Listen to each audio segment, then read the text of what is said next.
Alrighty guys, we're back for Big Vampires, and this is an Outlaws, a Thunder Junction standard brew, and I'm Red Cat. Let's briefly go over the deck, then hop right into some ranked. What's some of our big vampires? All 4 Vein Rippers. Oh, buddy, 6 mana, 6/5 flying. Ward, sacrifice a creature, and whenever a creature dies, target opponent loses 2 life, and you gain 2 life. Beautiful, especially when we're pairing it with push and pull, of course. Pulling a couple Vein Rippers out of the grave is pretty much a GG for the opponent. Regardless of how the rest of the game was going. So of course the pool side here is 6 mana sorcery speed. Put up to 2 target creature cards from a single graveyard onto the battlefield under your control. They gain haste until end of turn, then you sacrifice them at the beginning of the next end step. Also, the push side of this is not half bad for a 1 and a black-white hybrid mana. It's at sorcery speed, destroy target tapped creature. Yeah, not half bad. There's a bunch of tapped creatures that we wouldn't mind picking up with that. Also, another big vampire on the top end, we have Olivia, Crimson Bride, also fitting the small Reanimator theme with that pool. Also fitting the small Reanimator theme, we have a Virtue of Persistence here on the top end, but that's not a big vampire, but I will put it over here because you're pretty much going to activate this as an adventure first in every game. Like -3/-3 hits so much. More big vampires, Bloodletter of Aclazotz, 4 mana, 2/4 with flying. If an opponent would lose life during your turn, they lose twice that much life instead. So pairing that with our other big vampires, that's going to be pretty darn powerful. We do have the combo with it. Rush of the Dead here is a 3 mana sorcery with a spree cost of +1. Target opponent sacrifices half the creatures they control rounded up. Spree cost of +2. Target opponent discards half the cards in their hand rounded up, and a spree cost of +2 as well. Target opponent loses half their life rounded up. So of course that combo with Bloodletter of Aclazotz, if they lose half their life rounded up, they lose a double that with Bloodletter of Aclazotz on the board. Is pretty disgusting, dude. We can kind of consider that like a 5 mana card then in here. Do have other powerful vampires, but they're not necessarily big vampires. We have a smaller vampire here with Preacher of the Schism. All 4 of them packed in, very powerful vampire. Same concept with Bloodtithe Harvester, very powerful vampire that I'm actually going to miss after rotation. I actually really like this card. We do have another new vampire here. Desperate Bloodseeker is actually a 2 mana 2/2 with a lifelink, and when it ETBs, target player mills 2 cards. I don't know how good this is going to be in here, but it's going to help stock up our grave. We're going to target ourselves more often than not, and hopefully we hit some of those big vampires, get those into the grave. We have other ways to plug those big vampires into the grave, like a Bitter of Reunion, of course. Over in the mana base, we do have all 4 of the theaters, the Surveil land. And also Celestus could potentially help us get some of those vampires into the grave too. Another one that once rotation comes around, I'm really going to miss Celestus. You have a bit more removal packed in with all 3 cut downs. And one more vampire to talk about. We have Markov Baron. Not sure how necessary this is actually going to be in here. There's a reason there's only one of these, right? Maybe we'll talk more about that in the final thoughts, potentially dropping this just for like more removal. I mean, honestly, like it never hurts to have more removal, you know what I mean? Over in the mana base, we do have 3 Cavern of Souls, Calling Vampire. We have all 4 Haunted Ridge, of course, Crucible of Defiance, Abandoned Mire, heavily leaning towards the Swamp because that's what the deck is leaning towards. 25 total mana should totally be enough for this build. There are going to be plenty of games where we want to get 6, not necessarily on turn 6, but by turn 7 and 8, you definitely want 6 mana on the board. Over in the honorable mentions, guys, I did think about the Ichor Drinker. I thought about Queen's Bay Paladin. This could have been interesting in here. And then also Valdarin Estate also almost made the cut for the mana base. Okay, guys, I do my dandiest to save the more in-depth discussion for the end of the video, so look forward to that. In the meantime, let's go ahead and take this into some ranked and see how we do.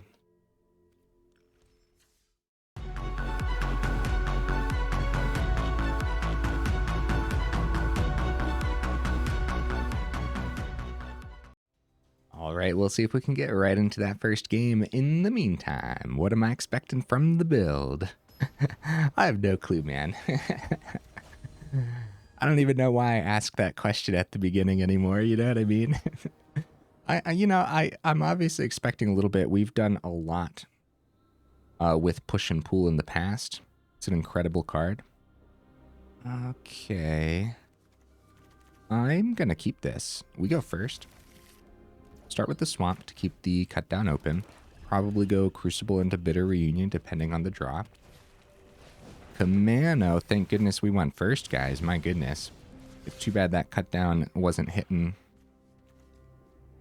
an actual creature for the turn. We could keep the cut down open, but we should probably just go for the Bitter Reunion. Maybe get rid of one of the Bloodletter of Aclazotz. Because everything else in hand, I definitely like keeping like the variety in hand. Markov Baron, Virtue of Persistence. Great stuff, man.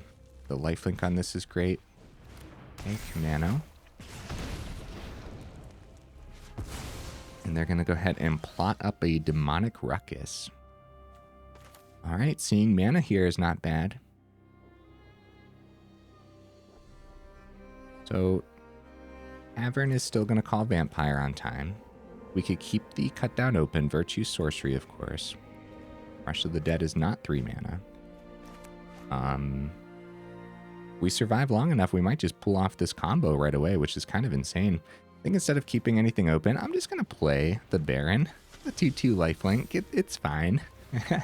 It's fine to get out there. It potentially blocks on the ground or takes burn away from our face if they go like shock to it or something. Or I guess we're still in standard, so yeah, play with fire, right? Godric. Oh, buddy. Dropping a Demonic Ruckus on it, too.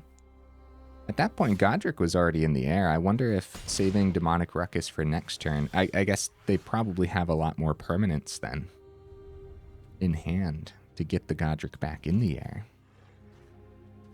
So Virtue does not hit a 5/5 Godric either, so I guess buffing that up is pretty good. So we can go Bloodletter and then just try our turn 5, like if we survive next turn, you know?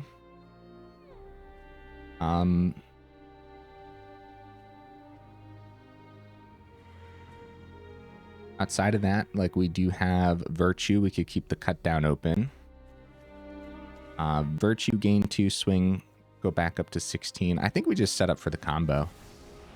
Maybe a little risky, because Witchstalker Frenzy and everything exists. We're going to keep the Baron to block on the ground still. Although we could get a good chunk of damage through if they don't block. But I think it's better just to keep the blockers, right? Instead of going up to 14, because I think Mono Red could easily find 14. And then force a block from our Bloodletter, completely defeating the purpose of establishing it for the turn. Yeah, so the Godric has Menace and everything on it too, so I'm going to be Lightning Strike for the Baron. Bloodletter goes down to a 2/4. They swing for 9, so all they need is a Monstrous Rage.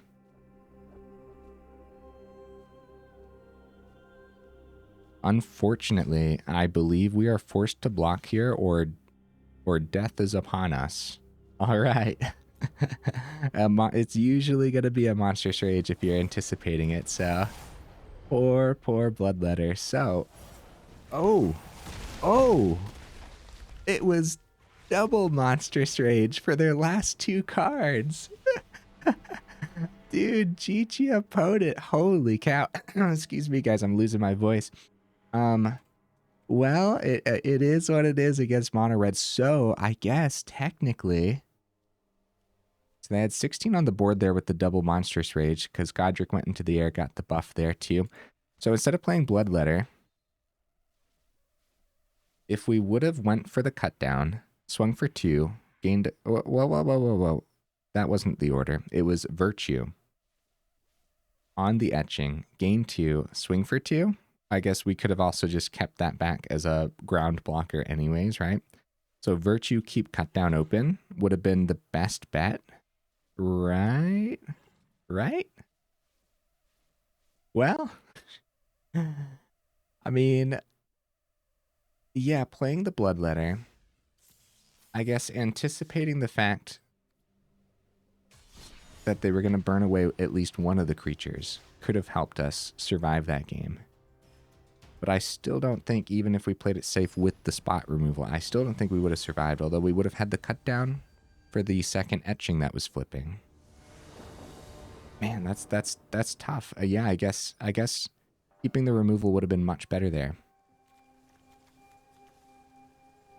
Push and pull, Bloodtithe Harvester. I like this. I do like how the hands have been, and I think that it's been drawing really well too. And bones. Yeah, against that first game with mono red, it's really hard to tell. Free Vein Ripper in the grave, nice. It's really hard to tell what a good draw actually is. Actually, I'm just gonna keep this. We don't mind seeing more mana. We might not have like a turn 3, which would be a perfect time to get that second theater down. Alright, Bloodtithe Harvester. Bloodtithe Harvester survives the turn against 2 open swamps. Creature of the Schism. So here's a good example. Like we don't have a turn 3, so just getting this down, getting that surveil. We could also have the blood token open. I'm gonna save that for now though. Let's start with the surveil, see what we see. Push and pull. I mean, honestly, is that okay to keep on top? I mean, I guess. I guess so. We'll get the second harvester down and pop the first harvester for the preacher. That's probably pretty good, right? That's probably pretty good. Right? It's our 2 mana card for their 3 mana card, and their 3 mana card gives them a whole bunch of value as the game goes on. And if they play another one, we could do the same thing next turn. That's totally fine. That's also just more creatures in the grave when it comes time to pool. Oh, nice. Okay, so because it was a legendary, we actually milled the push and pull. Bloodletter, not bad, dude. Wow. Actually, we're going for that. They have an abandoned Mire open. I'm just going to go for the swing. If they take 6, that's fine. If they block, that's fine. If they block and have some kind of insane combat trick, that's not fine. No, they go ahead. They take the 6 there. 5th mana drops. Sheoldred. Nice. Oh, another Bloodletter. Okay, interesting. All right. So, draw. Bloodletter. Holy cow, dude. What on earth? Okay. So we drop the 5th because if we see the 6th off the top, then that's just terrific for us. If we swing on the ground, I'm gonna keep the harvester back, but we definitely play Bloodletter before the swing. We do have blood token open. All right, good damage. Another 6 going through. The opponent's in trouble if they don't find something here. We could try to find mana off the top, send the Vein Ripper. I think I will do that, actually, depending on how much they play here. They go Punisher.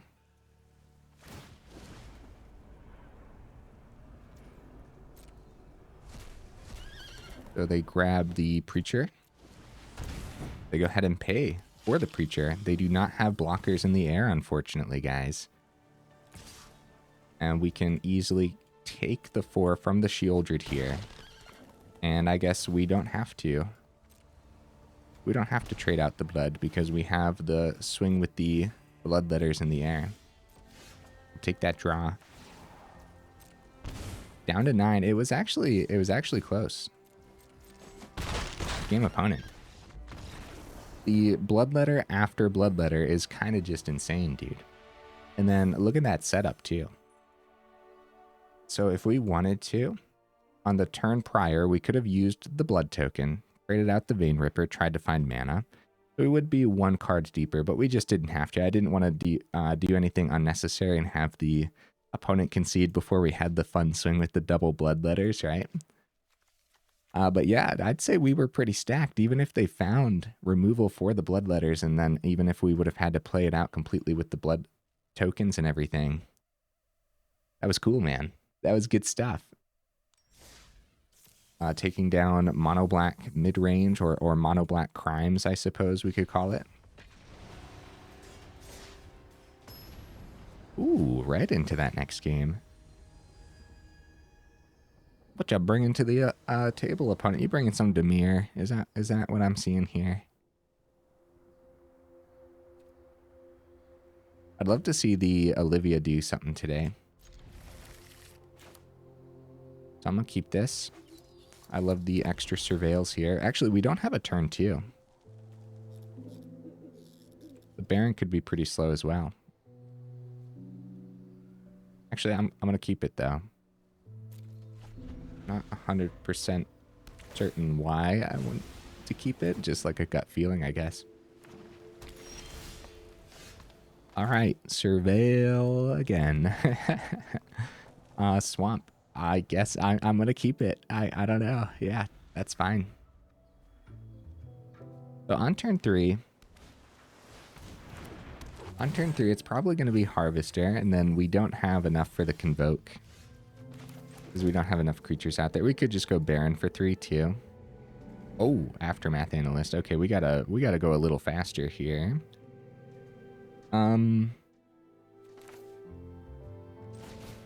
Harvester, we could use the blood token this turn if we wanted to. What would we send? Probably the Baron then.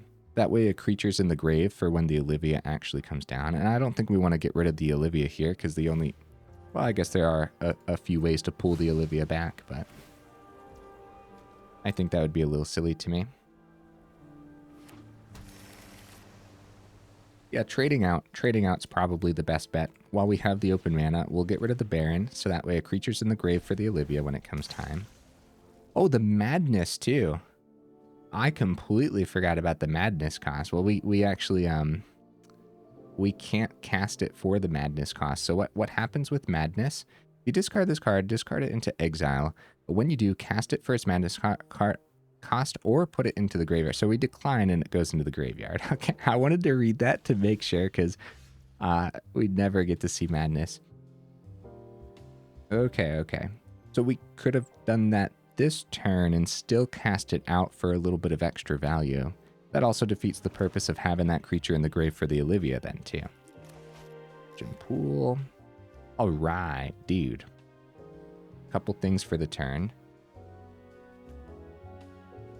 I'm going to go for... Actually, I'm going to go for Bitter Reunion and get rid of the Bloodseeker. A little bit of an awkward game, I'd say. Bloodletter, not bad, not bad. It might be a little bad for the turn, though. Okay, we could swing with the Harvester. Out of everything else in the hand, Rush of the Dead would have been the other discard. That way we could have played 2 things on the same turn. But now we have Rush of the Dead and Bloodletter in hand, too, so we could pull off a combo. We take the 3. The push was highlighted because we tapped a creature there. Yeah, more mana's fine. We do have a lot of tapped mana in here with the all 4 theaters packed in. But that means Theater can come down next turn and Bloodletter can come down too. Was that a worthwhile Bitter Reunion to see if we could see more off the top? Or should I think it was worthwhile. Maybe my discard could have been optimized, but yeah, if we would have gotten rid of Rush of the Dead and then drew the Bloodletter, that we would have felt a little bad about that. They keep the Aftermath Analyst as a blocker. And they are going to be ramping significantly here. Unfortunately, targeting the Analyst, they can just go ahead and on top of the stack, activate that ability. We're just going to have to hope that whatever they ramp into isn't enough to deal with the Bloodletter and Rush of the Dead combo. So let's start with the Surveil. We'll keep mana on top and probably send any big creature that we see.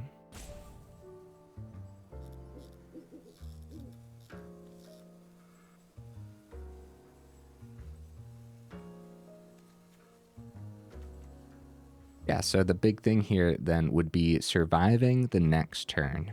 So if they go Analyst, they ramp 4. It depends what their big plays are. Opponent, are you there, buddy? Are you there? There you are. Mana. All right. Yeah, so we keep it on top just in case they find a way to defeat the Bloodletter. Then we'll want the 6 mana for the Olivia. And I guess if we swing, they block, but we swing anyways, right? I mean, there's a chance that they don't block. I guess we should have played Bloodletter first then. I don't know what I'm doing this game, guys. All over with the plays. But I'm almost certain anyways that they block with the Aftermath Analyst. I guess at that point too, we could just keep the Harvester back as an emergency blocker in case their top end looks like a hasty creature or a hasty Hydra or something. Since I didn't play Bloodletter first, I think that's actually the best bet. So main phase 2, drop the Bloodletter, keep that emergency blocker on the ground. Hydra has... Oh, it's Memory Deluge for the turn. Oh. Okay. I thought for sure they were gonna grab the theater, the hideout, and the courtyard and ramp for the turn, but it was a Memory Deluge. All right, next turn we're gonna try the Rush of the Dead combo with the Bloodletter. Target opponent loses half their life, round it up, and then double it.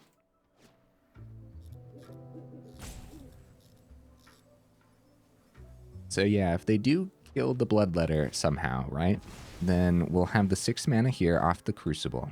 Play Crimson Bride, bring the Bloodletter back. That's a great swing. Grab a mountain. Okay, this could easily be a counterspell then. We also have Push and Pull. With Memory Deluge, Analyst open, double islands. I don't think we usually see counterspells in these, but I feel like 3 steps ahead and stuff could be in here. I'll play this as a mana because that's the plan anyways. And we're going to try this. Rush of the Dead. Target opponent loses half their life and half their creatures rounded up, I guess. Since we'll have 6 total here. Might as well.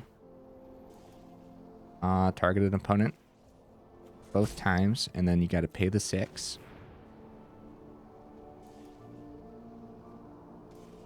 It's a worthwhile gamble.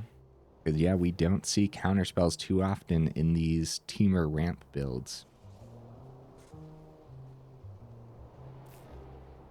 They have to... They're going to go ahead and activate Analyst. There we go, guys. They do gain a whole bunch of life here on the stack, but it doesn't matter.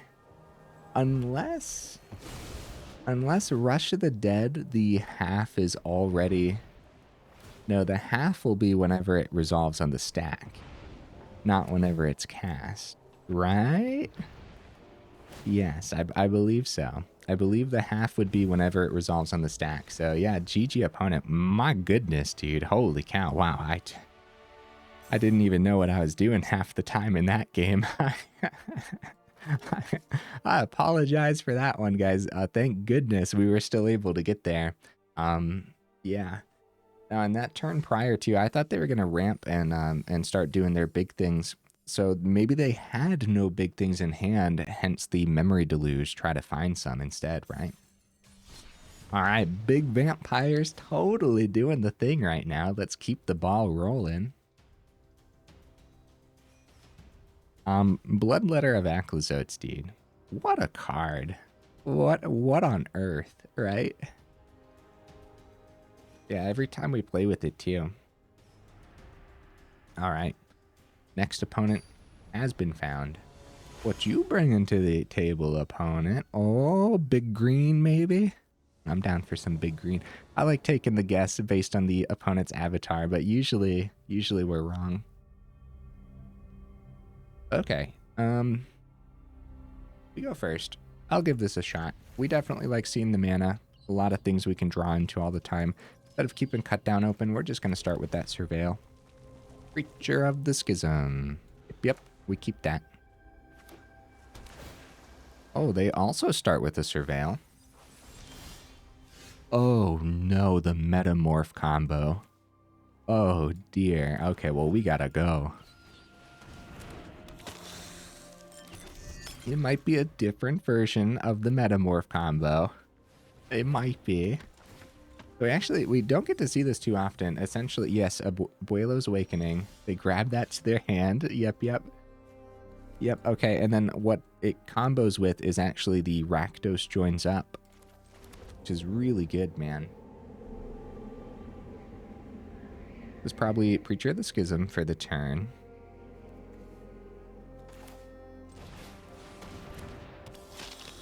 I guess we'll swing to it because that's just a 0-3. And they probably... Oh, they take it, actually. Yeah, so on turn 4, they can pull this off if they get a Rakdos joins up into the grave. Founding the third path. It's going to be Picklock Prankster. Rakdos joins up, hits the grave. We are dead next turn if they have mana. Oh, crap, dude. Is there anything we can do here?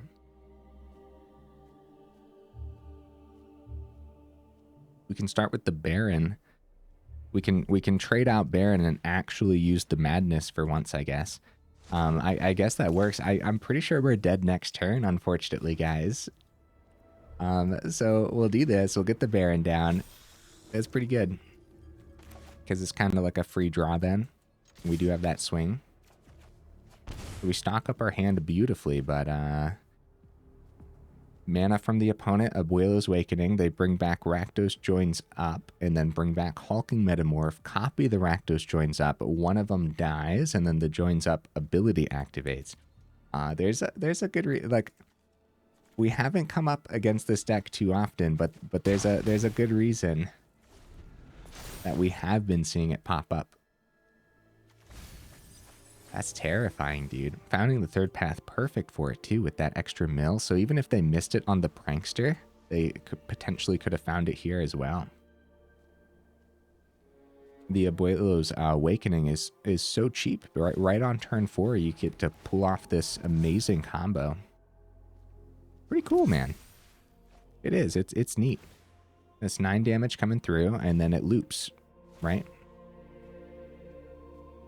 Yes, they get to bring back the joins up, so it does loop for even more. Good game, opponent.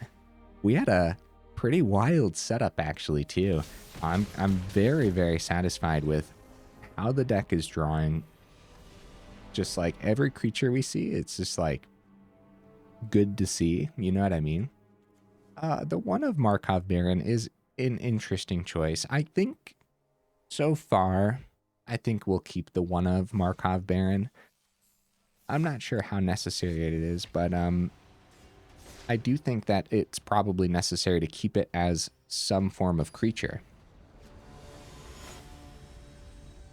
All right, right into that next game, guys.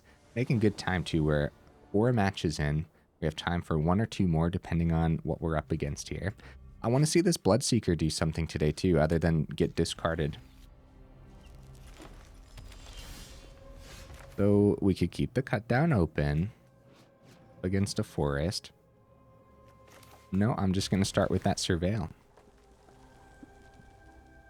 I'm going to keep push and pull on top. All right, Harvester or Bloodseeker? I guess we can go Bloodseeker. I wanted to see it do a thing. We'll mill ourselves and see what we mill. Cavern. Wow. I mean, I wouldn't have minded the land. Oh, no. Okay, so we play this as mana because we definitely want to get a mana down every turn. Harvester's good, and then we keep the cut down open. And Bloodseeker is chilling for now.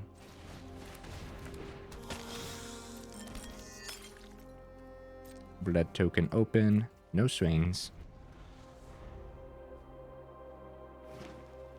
4th mana from the opponent. With Contaminator in there, we can expect like Gruul modified or something because of the proliferate on the Contaminator. Cactus Folk Sure Shot. Dude, nice. Oh, I'm excited now. Let's go. At the beginning of combat, other creatures you control with power 4 or greater gain trample and haste. So if they start slamming more contaminators and stuff, this is going to be crazy, dude. With 4 or greater, I'm going to get rid of this cut down. We could double block. We lose 2 creatures, we gain 2. I think we just take the 4 for now. I don't want to lose both creatures just yet. The extra trampling and everything too. Yeah, I feel like cut down's not going to do too much here, and we might have to use push and pool's push side. And Harvester for 1 token isn't doing much. Preacher of the Schism, the death touch is huge for us, man. Okay, so we have options. We can push the Contaminator. As reach and ward too. Probably just Preacher of the Schism for the turn. That is pretty good. Do we keep both creatures back awkwardly again? Yes, we do actually. So mana off the top would not be a bad thing at all. Get the Bloodletter down. Contaminator, that gets haste from the sure shot. They do go for the swing. We are going to block at least one of these with the Preacher, take the other 4.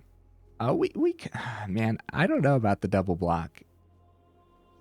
No, we're still not going to double block. It still feels a little awkward not doing that, but we still have the push in hand too. If we miss the mana, 4 poison already. Virtue also probably not hitting much in the opponent's deck here.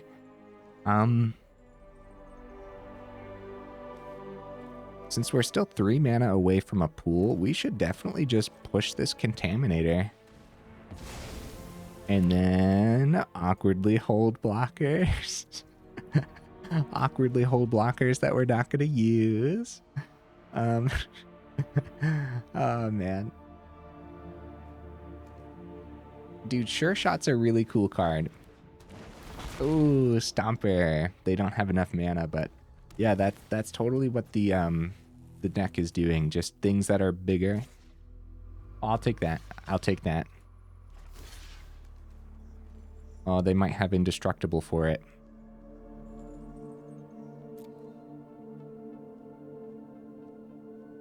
Say it's a worthwhile risk.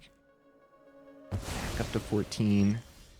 Oh, we really need to see some mana here. And it's all because I milled the 2 Cavern of Souls on the Bloodseeker. And I really wanted to see the Bloodseeker do something today.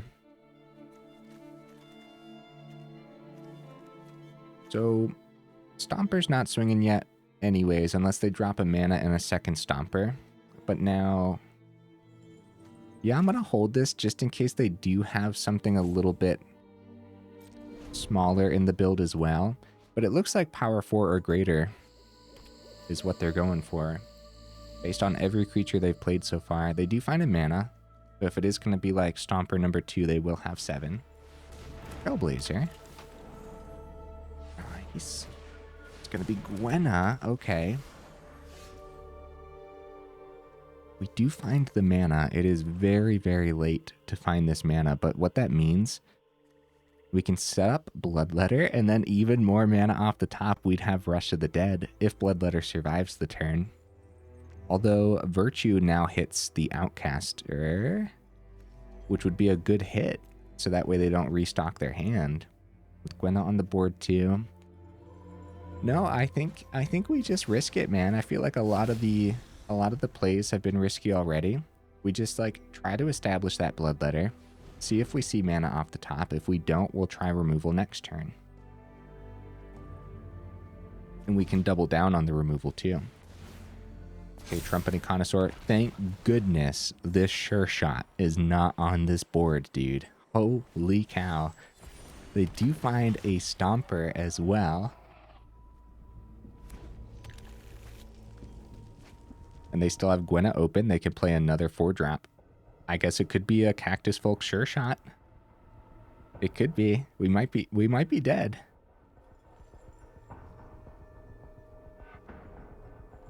A 4-mana creature can easily drop down here.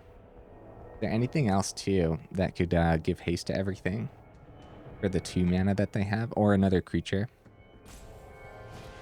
It's gonna be another Stomper. Holy cow, dude. I think we really, really need to see that mana off the top. We're gonna go no blocks. Mana off the top, come on. There it is. Oh my goodness, dude. Rush of the Dead, brutal stuff. Thank goodness we have this combo in here, huh? Dude, GG opponent. Holy cow. That's gotta feel so bad. I feel a little bad because they're totally popping off, dropping a bunch of big creatures. All right. Hey, guys, let's end on a high note. 60% total win rate from the deck list. Not half bad. Not half bad at all. The victories felt great. The deck list in general actually felt pretty great, didn't it? It kind of like things were lining up. Hey, end of video pack. Let's do it. Outlaws of Thunder Junction, giving us a mythic wildcard over here too. Riku of Many Paths. I have yet to play with this one, I think. Whenever you cast a modal spell, so the ones with choose up to X, where X is the number of times. Okay, yeah, when you choose like the different modes. Yeah. We have not played with this one yet. If you guys got any cool suggestions, let me know in the comments. Okay, deck lists. Big vampires. Hey, while I have you here. Hey, that was my 4th Riku. What on earth? All right, well, hey, whenever we play with this, I guess we could play 4 if we needed them. Anyways, hey, while I have you here at the end of the video, make sure you check out that description where we got that Discord link as well as that Patreon link too, if you're interested in supporting the channel that way. The Patreon does go that extra mile, so thank you to all my patrons. Guys, cool stuff with this deck list. The double Rush of the Dead really coming in handy with that Bloodletter. Bloodletter just surviving today for some reason. It had no issues actually staying on the board, which was awesome. A bunch of little vampires that are really powerful. Harvester always proves itself worthy. Preacher of the Schism, pretty cool too, but we didn't get to see it do too much today. And the Desperate Bloodseeker. How dare you mill the 2 land off the top? So that's one of the issues when you are stocking up your grave for a Reanimator style build with like push and pull and like Virtue on the top end reanimates as well as Olivia too. When you are stocking up the grave, if you're stocking it up randomly with like Bloodseeker, it happens to not be that great. Whereas if you're stocking it up strategically with cards like Bitter Reunion and stuff, happens to be much, much better. However, Bloodseeker does fit the vampire theme. It does have lifelink as well, which is something similar to the Markov Baron, also a 2/2 with lifelink. Madness actually coming in handy today. Other vampires you control get +1/+1 should still do the thing enough to say that this was worth the 1-of in here, but you guys could see why it's only a 1-of. With the Convoke and everything, like we don't have too many front-end creatures just like blitzing out onto the board. And as a matter of fact, more often than not, we probably only have like 1 or 2 creatures out there anyways. And so you're probably just casting this down or bringing it back with something else too, like the push and pull. When you are swinging, when you're grabbing a Vein Ripper, it's not terrible to also grab a Markov Baron out of the grave is what I'm getting at. Okay. Celestus did not come in handy today, but I think that extra ramp would have, and it's also just that extra way to plug more stuff into the grave as well. So I could see dropping a couple Bloodseekers, going up a Bitter Reunion. I don't know about the 4th cut down, but I do know one thing. I know that if we saw more mono red today, well, mono red does get around cut down very often. I'm thinking of like aggro in general. I think this cut down could also be your removal of choice. One of the reasons I opted for 3 of them too is when you do have a turn 3 Celestus, it is nice to keep that open with some kind of removal as well. So, in other words, 1 mana instant speed removals pair really nicely with 3 mana rocks.